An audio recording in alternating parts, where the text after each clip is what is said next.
Bismillahirrahmanirrahim. Assalamualaikum warahmatullahi wabarakatuh.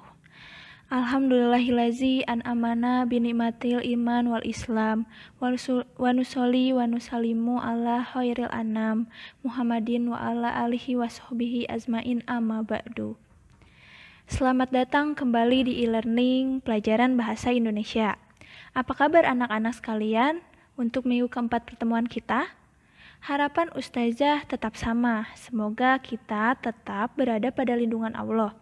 Jangan lupa tetap menggunakan masker ketika keluar rumah dan sering mencuci tangan ya. Meski pembelajaran kita masih tetap secara daring, semangat minggu lalu tidak boleh surut ya. Kita harus tetap bersemangat dalam menuntut ilmu. Ustazah akan ingatkan kembali setiap pembelajaran bahasa Indonesia. Kalian siapkan terlebih dahulu buku paket dan juga catatannya. Catat hal-hal yang sekiranya tidak kalian pahami dalam video pembelajaran. Dan setelah menonton video tersebut, kalian dapat langsung tanyakan kepada Ustazah. Dan jangan lupa untuk konfirmasi kehadiran di komentar e-learning materi pembelajaran agar kehadiran kalian dapat Ustazah catat sehingga Ustazah tahu bahwa kalian hadir di kelas kita hari ini. Insya Allah, pembelajaran hari ini kita akan masuk ke bab 2. Ada yang sudah tahu belum pelajaran hari ini kita akan mempelajari tentang teks apa? Sebelum mulai pembelajaran hari ini, Ustazah harap kalian sudah membaca buku paket bahasa Indonesia sebelumnya ya. Minggu kemarin kita sudah melakukan ulangan harian untuk bab 1, yaitu teks laporan hasil observasi. Apakah soal-soalnya sulit? Pasti jika kalian sudah membaca kembali materi yang telah kita pelajari, akan mudah bukan?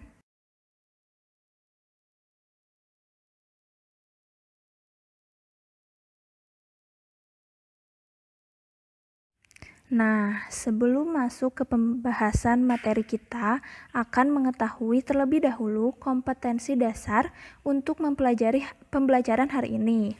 Yang pertama yaitu mengidentifikasi informasi, pengetahuan dan urutan kejadian dalam teks eksplanasi lisan dan tulisan. Sedangkan yang kedua adalah mengonstruksi informasi, pengetahuan atau urutan kejadian dalam teks eksplanasi secara lisan dan tulis. Selain kompetensi dasar, kita juga perlu tahu tujuan pembelajaran hari ini. Pembelajaran teks eksplanasi ini bertujuan agar kita mampu mengidentifikasi informasi dalam teks eksplanasi dan juga agar kita mampu mengkonstruksi informasi dalam teks eksplanasi. Itulah kompetensi dasar dan tujuan pembelajaran hari ini. Semoga segalanya tercapai dengan baik. Mari kita mulai masuk ke materi pembelajaran. Sebelumnya, pasti kalian pernah mendengar seseorang atau bahkan diri kalian sendiri bercerita seperti ini pada seseorang. Tadi pagi, hujan turun sangat deras. Jalan-jalan penuh dengan genangan air. Datang ke sekolah pun terlambat karena jalan menjadi macet. Cerita tentang proses terjadinya sesuatu itulah yang akan kita pelajari hari ini. Jenis teks eksplanasi sebenarnya sering kita jumpai pada kehidupan kita sehari-hari. Peristiwa-peristiwa yang terkait dengan masalah sosial, budaya, politik, dan ekonomi banyak pula yang dijadikan dalam jenis teks eksplanasi. Dengan kata lain, banyak pengetahuan dijelaskan dalam jenis teks eksplanasi. Jadi, dengan mempelajari bab ini, kita dapat menyampaikan informasi dengan lebih baik dan menarik. Mari kita masuk ke bagian A, yaitu mengidentifikasi informasi dalam teks eksplanasi. Jadi, apa itu teks eksplanasi? Teks eksplanasi yaitu teks yang menjelaskan peristiwa atau proses terjadinya sesuatu secara tuntas. Teks eksplanasi terdiri atas peristiwa-peristiwa yang bersifat kronologis, mengikuti urutan waktu. Nah, eksplanasi diserap dari bahasa Inggris yaitu explanation, yang berarti penjelasan atau paparan. Jadi, teks eksplanasi adalah menjelaskan secara runut suatu peristiwa atau suatu proses terjadinya sesuatu. Teks eksplanasi sendiri memiliki dua karakteristik. Yang pertama, para pembaca dapat memperoleh pemahaman mengenai latar belakang terjadinya sesuatu secara jelas dan logis. Dan yang kedua, menggunakan banyak fakta dan pernyataan-pernyataan yang memiliki sebab akibat atau kausalitas. Kalian dapat membuka buku paket kalian pada halaman 41 dan 42. Di sana ada teks eksplanasi yang berjudul Tsunami. Ustazah akan membacakan 2 paragraf dari teks tersebut. Kalian silakan untuk membacanya di dalam hati. Tsunami. Di Indonesia, istilah tsunami sudah tidak asing lagi. Fenomena alam ini pernah menggoreskan luka yang dalam bagi bangsa kita. Beberapa tahun yang lalu, ribuan nyawa melayang tersapu tsunami di Banda Aceh. Indonesia berduka, dunia pun berduka. Sesungguhnya tsunami tidak hanya milik Indonesia. Semua negara yang berbatasan dengan laut dan memiliki potensi gempa yang tinggi rawan terkena tsunami. Salah satunya adalah negeri yang dikdaya dengan teknologi, yakni Jepang.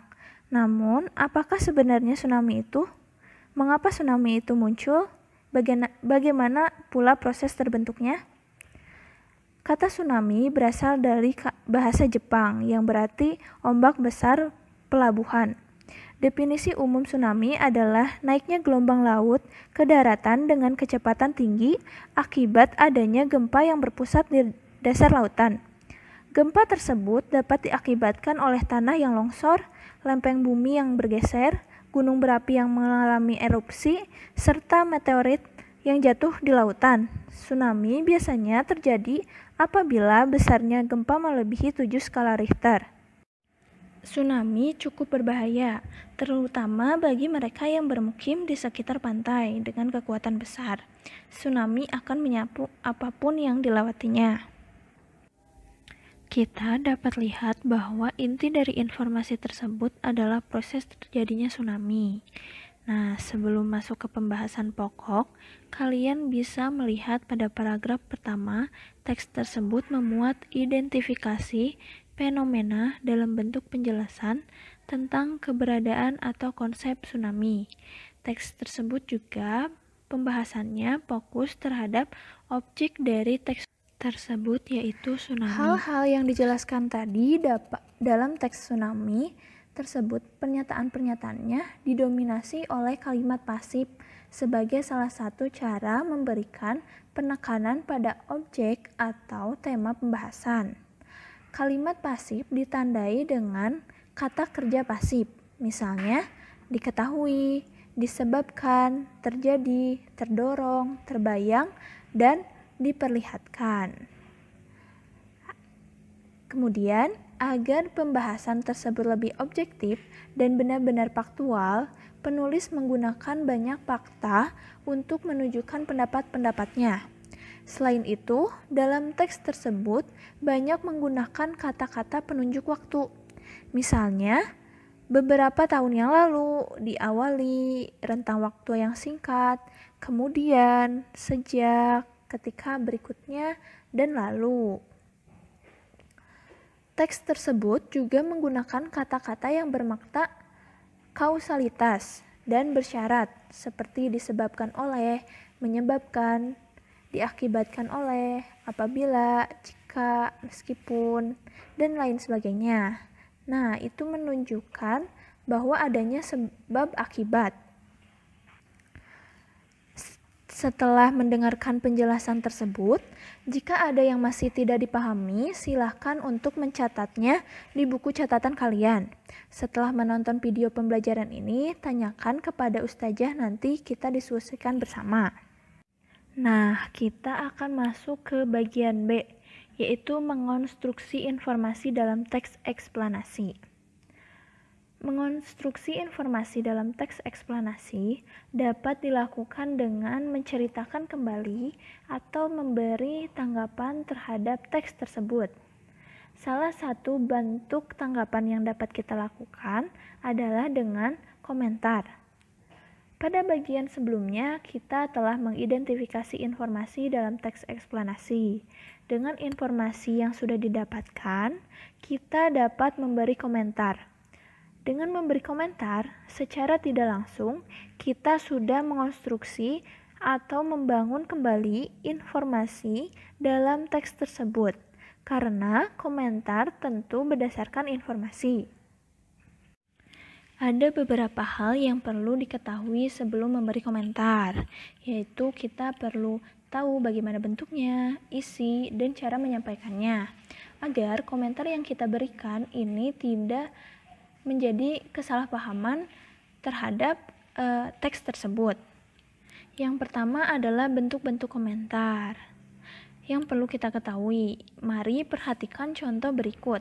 Kalian dapat membuka buku paket pada halaman 45. Ustazah akan bacakan 2 contoh komentar tersebut.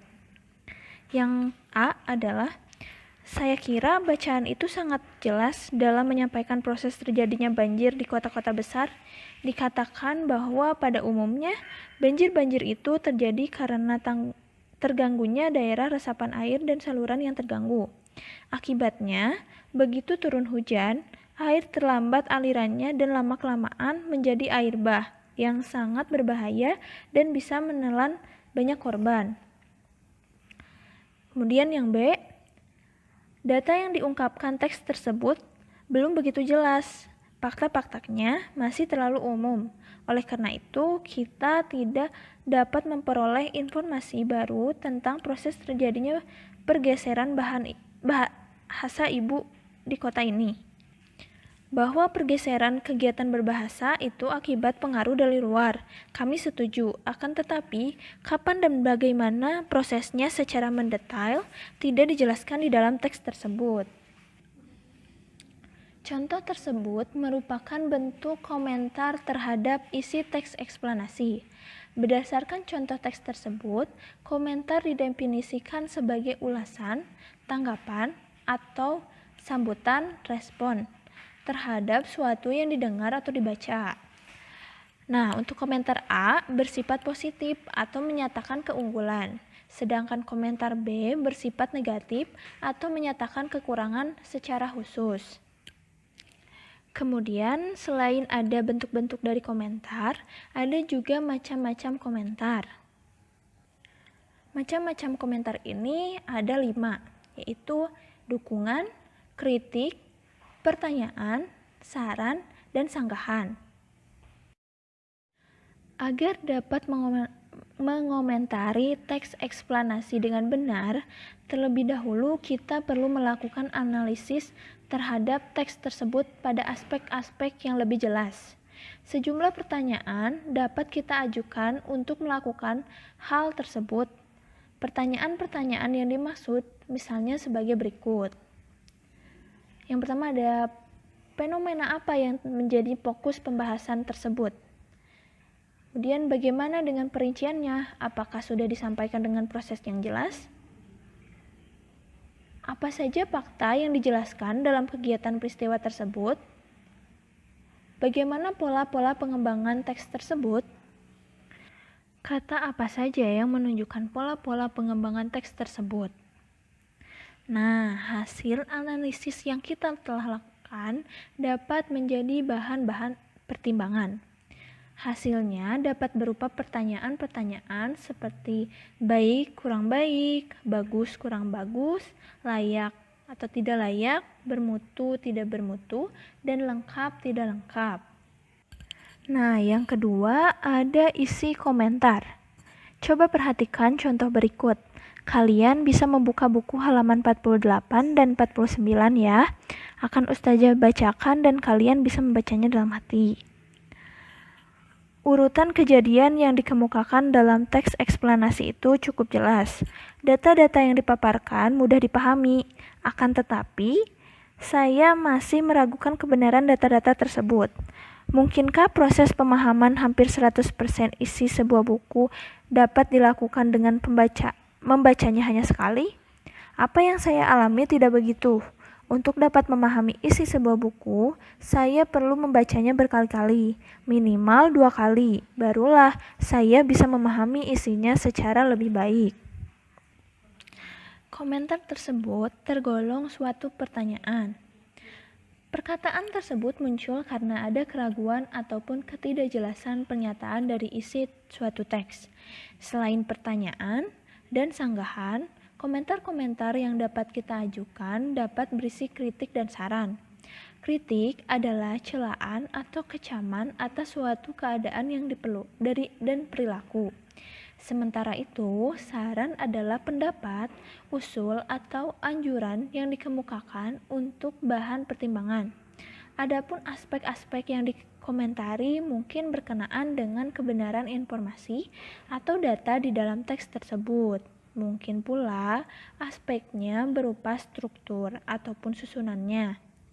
Komentar juga dapat berkaitan dengan kebenaran kaidah-kaidah kebahasaannya.